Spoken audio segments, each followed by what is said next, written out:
হরগোবিন্দ চন্দন দাস তো বামপন্থী ছিল। হরগোবিন্দ চন্দন দাসের সময় লাল সালাম কোথায় গেছিল? হরগোবিন্দ চন্দন দাসের খুনির হয়ে যখন বামপন্থী আইনজীবী মামলা লড়ছিল, তখন বামেদের বিপ্লব কোন খাটে শুয়েছিল? কার ঘরে লেনিন বুঝছিল?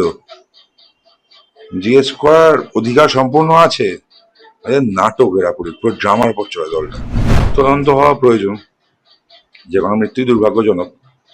আমি তো আর রাহুল বাবুর মতো হতে পারি না। রাহুল বাবু যে ধরনের বক্তব্যগুলো রাখতেন,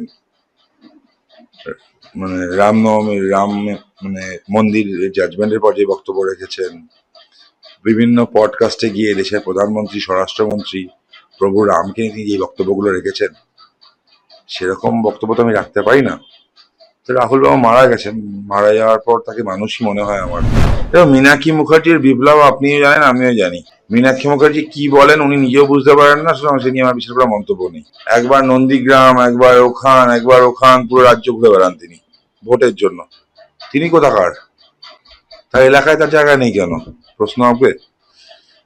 প্রাথমিকের ছাত্রছাত্রীরা যখন শুয়েছিল রাস্তায় সল্টলেকে, রাতের বেলা যখন পুলিশ তুলে নিতে আসলো, মানব প্রাচীর করে আমরা দাঁড়িয়েছিলাম, আমি সোহেল ঘোষও দাঁড়িয়েছিলাম। মীনাক্ষী মুখার্জি সেই ঘটনার আগে ছিল, ওদেরকে তুলে নিয়ে যাওয়ার পরে ছিল, মাঝখানে কোথায় ছিল?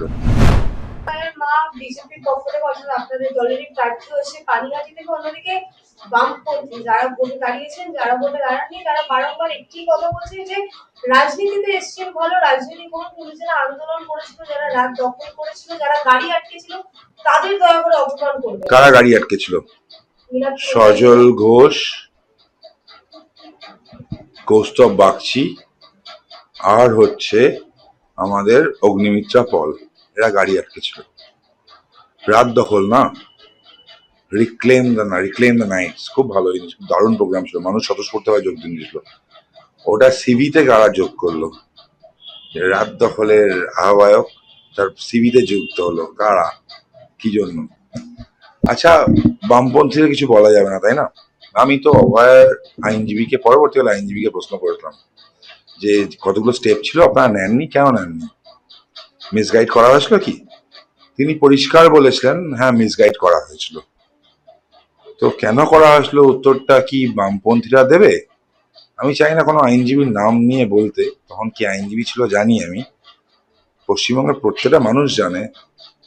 তারা একটু বলে দিক কেন মিসগাইড করা হয়েছিল, কেন করা হয়নি, স্টেপগুলো নেওয়া হয়নি। এখানেই শেষ নয়, সেমিনার রুমের পাশের রুমটাই ভাঙা হলো, কারা সাইন করেছিল? তারা সাইন করেছিল জানা যায়নি কেন, বলা যায়নি কেন?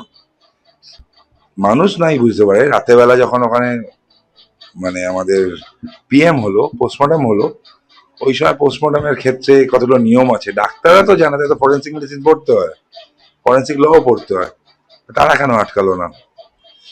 অভয়ার দেহ যখন সৎকার করে দেওয়া হলো, পানিহাটির মানে এমএলএ ছিল, সাথে একটা পুরোনো বামপন্থী লোকও ছিল। পুরোনো বামপন্থী একজনও ছিল, তারা হলো সৎকার করে দেওয়ার জন্য। বামপন্থীরা উত্তর দিক। আবার বলছি, অভয়াকে ঘিরে বামপন্থীরা নিজেদের রাজনৈতিক রুটি সেঁকতে গেছিলেন। এর জন্য যতবারই অভয় আন্দোলনের সময় মুখ্যমন্ত্রীর পদত্যাগের দাবি উঠেছে, না না, মুখ্যমন্ত্রী পদত্যাগ দরকার নেই, মুখ্যমন্ত্রীকে সেফগার্ড করে জোট ধর্ম পালন করছিলেন। ঝামেলাটা ছিল রাজনৈতিক, বামপন্থীরা ছিল, তো অন্যরা কেউ ঢুকলে নাকি সেটা অন্য রাজনৈতিক রং লেগে যেত, অন্য রাজনৈতিক দলে কেউ গেলে তাদেরকে গো ব্যাক স্লোগান শুনতে হলো। আবার বলছি, এদের নাটকটা মানুষ ধরে ফেলেছে। মানে বলে শিয়াল কুকুর মেরো না, বামপন্থী দেখলে ছেড়ো না। কিন্তু বামপন্থীদের যে আন্দোলনের কথা আপনি বললেন, সেটা তো ঝান্ডা ছাড়া তারা আন্দোলন করেছিল। রাতে তো সজল ঘোষ কৌস্তবরাও যেরকম গাড়ি আটকেছিল, মীনাক্ষী মুখার্জি, অলকা দাশগুপ্তরাও। মীনাক্ষী মুখার্জির বিপ্লব আপনিও জানেন, আমিও জানি। মীনাক্ষী মুখার্জি কি বলেন উনি নিজেও বুঝতে পারেন না, সুতরাং সে নিয়ে আমার বিশেষ করে মন্তব্য নেই। একবার নন্দীগ্রাম, একবার ওখান, পুরো রাজ্য ঘুরে বেড়ান তিনি ভোটের জন্য। তিনি কোথাকার? তার এলাকায় তার জায়গা নেই কেন? প্রশ্ন হবে। প্রাথমিকের ছাত্রছাত্রীরা যখন শুয়েছিল রাস্তায় সল্টলেকে, রাতের বেলা যখন পুলিশ তুলে নিতে আসলো, মানব প্রাচীর করে আমরা দাঁড়িয়েছিলাম, আমি সোহেল ঘোষও দাঁড়িয়েছিলাম। মীনাক্ষী মুখার্জি সেই ঘটনার আগে ছিল, ওদেরকে তুলে নিয়ে যাওয়ার পরে ছিল, মাঝখানে কোথায় ছিল? তো একজন পোর্টাল, আপনাদের মধ্যে একজন পোর্টাল জিজ্ঞেস করে উঠলো, দিদি আপনি কোথায় ছিলেন? বলে এখানেই ছিলাম। মানে আপনারা দেখিনি, আপনারা দাঁড়িয়ে ছিলেন না এখানে? চলো ওইখানে গেছিলাম। আর যখন দরকার পড়ে তখন এরা টুক করে পালিয়ে যায়। এর নাটকগুলো মানুষ জানে, প্রতিদিনই বক্তব্য শূন্য ছিল মহাশূন্য যাবে। কিন্তু আমরা অন্যদিকে একদিকে যেমন এটা নিয়েও কন্ট্রোভার্সি হচ্ছে, কিন্তু বর্তমানে একেবারে রাহুল বন্দ্যোপাধ্যায়ের যে মৃত্যু, সেই মৃত্যুকে ঘিরেও একাধিক অভিযোগ উঠছে, গাফিলতিকার, এটা নিয়ে একটা বড় প্রশ্ন থেকে যাচ্ছে। কারণ ময়না তদন্তের যে প্রাথমিক রিপোর্ট, সেই রিপোর্ট অন্য কথা বলছে, সহ অভিনেত্রী অন্য কথা বলছে, প্রোডাকশন হাউস অন্য কথা বলছে। তদন্ত হওয়া প্রয়োজন, যে কোনো মৃত্যুই দুর্ভাগ্যজনক। আমি তো আর রাহুল বাবুর মতো হতে পারি না। রাহুল বাবু যে ধরনের বক্তব্যগুলো রাখতেন, মানে রামনবমীর মানে মন্দির জাজমেন্টের পর যে বক্তব্য রেখেছেন, বিভিন্ন পডকাস্টে গিয়ে দেশের প্রধানমন্ত্রী, স্বরাষ্ট্রমন্ত্রী, প্রভু রামকে নিয়ে যে বক্তব্যগুলো রেখেছেন, সেরকম বক্তব্য তো আমি রাখতে পারি না। তো রাহুল বাবু মারা গেছেন, মারা যাওয়ার পর তাকে মানুষই মনে হয় আমার। তো তাকে সম্পর্কে উল্টোপাল্টা কিছু বলার নেই আমার। তখন তো হওয়ার প্রয়োজন আছে।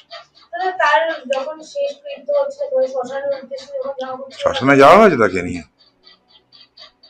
বামপন্থী হিন্দু রীতি মেনে শ্মশানে যাওয়া হয়েছে? আমি জানতাম, জিজ্ঞেস করছি জাস্ট। দেহদান করেননি? দেহদান করা উচিত ছিল, আমার দেহটা হয়েছিল। হিন্দু রীতি মেনে হয়েছে। যে হিন্দু ধর্মের উপর এত রাগ, সারাদিন বিষোদগার চলতো হিন্দুদের নিয়ে, সে রীতি মেনে হয়েছে কি? আমার জানার প্রশ্ন আছে, আমি জানি না সিরিয়াসলি, আমি টাইম পাইনি দেখা, জানতে ইচ্ছা আছে আমার। লাল লাল লাল সালাম এই স্লোগান দিয়ে নাকি নিয়ে যাওয়া হয়েছে। তিনি তো বামপন্থী ছিলেন, তাকে শ্রদ্ধাঞ্জলি দেওয়া হয়েছে। এটা কি ভুল ছিল?